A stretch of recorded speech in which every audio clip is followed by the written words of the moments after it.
first E3 I think was in 2000-ish, 2000, 2001, and yeah, I mean, I think I was doing Counter-Strike Xbox at the time, so it was crazy. I was just like, having never been to the event before, it was just so overwhelming with sound and especially sound. At that time, back in 2000, everybody was trying to win on volume, and so it was just super, super loud. But when I think about my first E3 with Gears of War, that was in 2005, I think. Yeah, it was 2005, and I had a Gears of War hockey jersey, and I was wearing the Marcus do-rag, and it was hot as heck, and but it was amazing to see the fans and people getting to go behind closed doors to play multiplayer and chainsaw each other, and there was people coming up like, hey, we hear something cool behind closed doors, we want to see it, and that really, it was just so awesome to realize that we had something magical in Gears for the first time, and in Gears 1, and so yeah, I'll always remember that.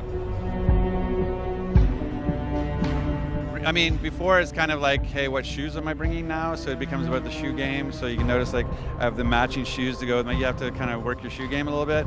And during, when I was younger, the ritual during E3 was to drink a lot.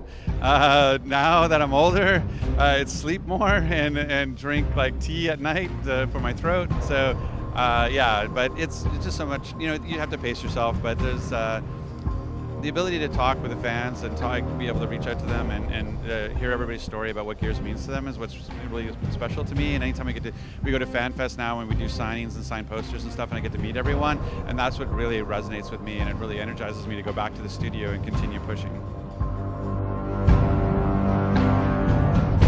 There's this little game called Gears of War. It sounds really cool, and I'm a big co-op player.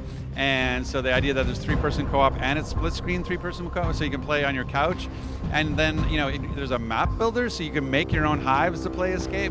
That sounds fantastic. I don't know who came up with that stuff, but that sounds amazing. So that was my favorite announcement by far. Yeah, I don't know. I think what's cool is just seeing as the industry comes together and creates this spectacle, and it really puts the gaming industry on the map for a brief moment. Everybody pays attention, like that all eyes are focused, and so I just love what E3 does to sort of bring everybody together and look at the gaming industry and have all these announcements. Like the first time, that we were, I think it was the time when the E3s were we were doing the announcement at the Man's Chinese Theater, and that was when, I think when Cliff announced Gears for the first time, and I was his ghost driver. Like, so when you're doing like stage demos, you don't know if the controller is going to fail because of the wireless connection. You don't know if the build's going to fail because there's a technical issue. A lot of times, when you're doing a live demo on stage, a kit will overheat, and because it's been sitting there for a really long time, and so it'll fail on you. And so while Cliff is playing on stage, I was playing in the background on the same build, but trying to mimic everything he was doing. So if they had to switch over, so if they saw something going wrong with his game, they would switch over to me. And so that was really my first experience with sort of being in an E3 demo and being able to have to go and all that pressure of like this briefing and driving from the background. It was pretty cool.